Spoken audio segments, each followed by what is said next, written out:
इस वीडियो में हम डिस्कस करेंगे वेव पार्टिकल डुअलिज्म, इसे हिंदी में कह सकते हैं द्वैतवाद।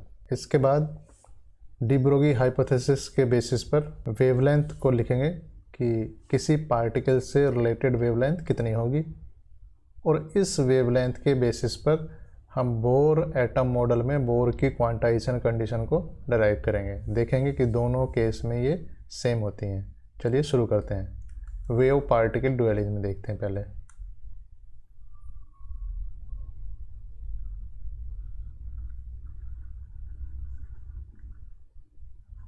देखिए, जो रेडिएशन था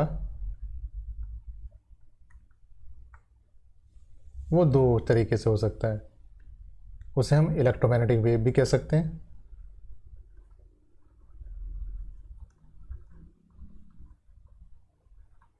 और वहाँ से वो इंटरफ्रेंस, डिफ्रैक्शन, पोलराइजेशन, ये बहुत सारे ऐसी चीज़ें हैं जहाँ से इलेक्ट्रोमैग्नेटिक वेव कंसिडर करने के बाद उन्हें एक्सप्लेन किया जा सकता है। और रेडिएशन को एज ए पार्टिकल भी बिहेव करता है। तो पार्टिकल बिहेव करने के बाद इससे हम photo electric effect, Compton effect, ऐसे फिनोमेना हैं जो पार्टिकल मानने से उसे ऑब्जर्व कर सकते हैं। तो हम कह सकते हैं कि रेडिएशन एक्चुअली क्या है, ड्यूअल नेचर हुई। तो रेडिएशन की एक ड्यूअल नेचर हुई। ड्यूअल नेचर कैसे, वेव भी है जहाँ कहीं कहीं, और ये पार्टिकल भी है। तब डी ब्रोगी ने सजेस्ट किया कि जैसे इलेक्ट्रोमैग्नेटिक वेव किसी विशेष कंडीशन में एज पार्टिकल बिहेव करती, क्या मेटेरियल पार्टिकल भी विशेष कंडीशन में एज वेव बिहेव कर सकता है। डी ब्रोगी हाइपोथेसिस कि जब वेव, या कह सकते हैं electromagnetic wave, as particle behave कर सकता है,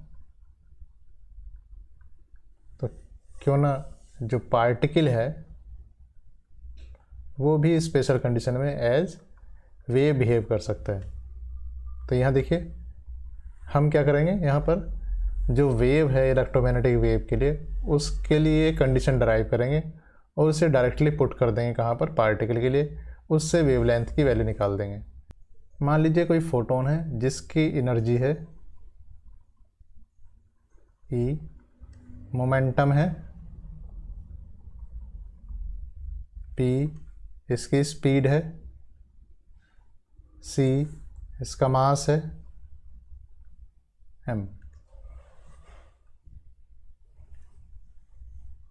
तो यहाँ E will be equal to hc over lambda, and also E will be equal to m into c square। इसके अलावा momentum P equal to m into c, या P equal to हो जाएगा m। m क्या है, E upon c square into c. अगर मैं E को रखूँ h c over lambda, h c over lambda c square into c, तो ये हो जाता है h upon lambda, P equal to. अब हम क्या करते हैं, इसी रिलेशन को यहाँ ट्रांसफ़र कर देते हैं, किसके लिए, फॉर मेटेरियल पार्टिकल।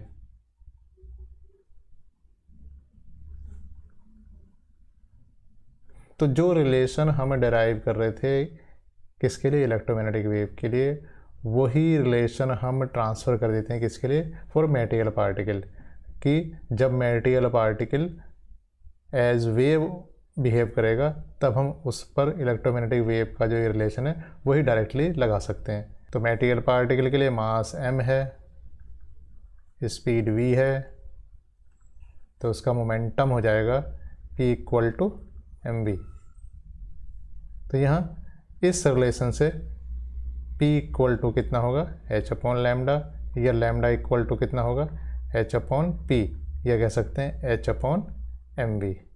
तो ये किसी मेटेरियल पार्टिकल से एसोसिएटेड वेव, तो wave associated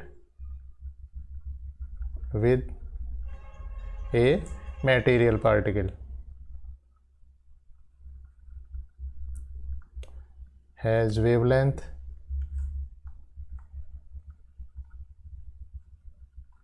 lambda equal to h upon mv या लैम्डा इक्वल टू h/p।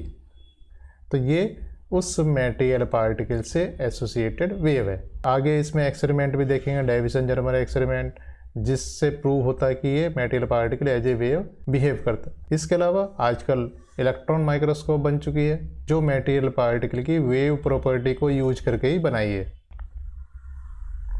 अब हम देखते हैं कि इससे बोर क्वांटाइजेशन कंडीशन कैसे निकालते हैं।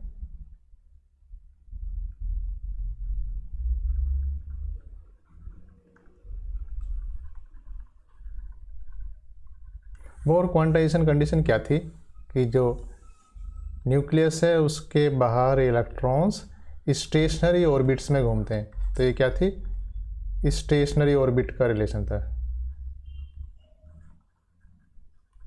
कौन सी होती है stationary orbit? For which the angular momentum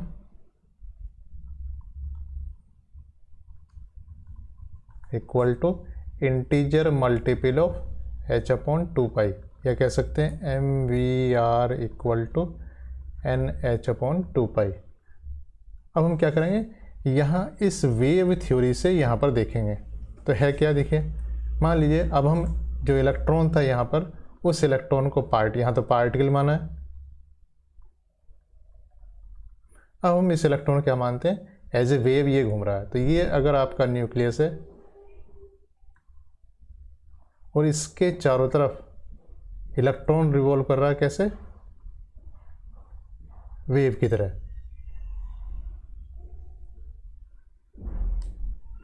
तो देखिए यहाँ अगर इलेक्ट्रॉन इसके चारों तरफ एज वेव रोटेट हो रहा, इसका मतलब इसकी circumference must be N integer multiple of lambda. इसका मतलब जो वेव यहाँ घूमेगी या एज इलेक्ट्रॉन यहाँ पर एज ए वेव ऑब्जर्व करेंगे, तो पूरी जो सरकमफ्रेंस होगी वो लैम्डा हो सकती, 2 लैम्डा हो सकती, 3 लैम्डा हो सकती, नहीं तो यहाँ पर क्या होगा, डिसकंटिन्यूटी हो सकती है। अगर हम कहें कि इस तरीके से है और यहाँ ये इस तरीके डिसकंटिन्यूटी हो गई, तो डिसकंटिन्यूटी नहीं होनी चाहिए। मतलब जो सरकमफ्रेंस है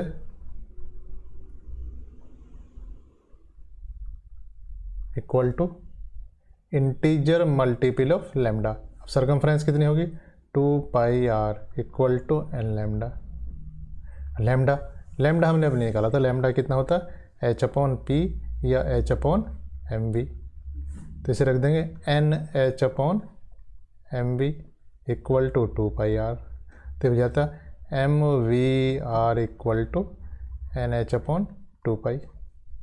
तो यहाँ ये इक्वेशन और ये इक्वेशन दोनों एक से हो जाती हैं। अगर हम वेव के हिसाब से लें कि एक सरकमफ्रेंस में होल नंबर ऑफ वेव्स, पूरी वेव्स ही आएंगी, 1.5 2.7 ऐसे वेव्स नहीं हो सकती। एक वेव होगी, 2 वेव होंगी, 3 वेव होंगी, कंप्लीट वेव होंगी, so that there will be continuity.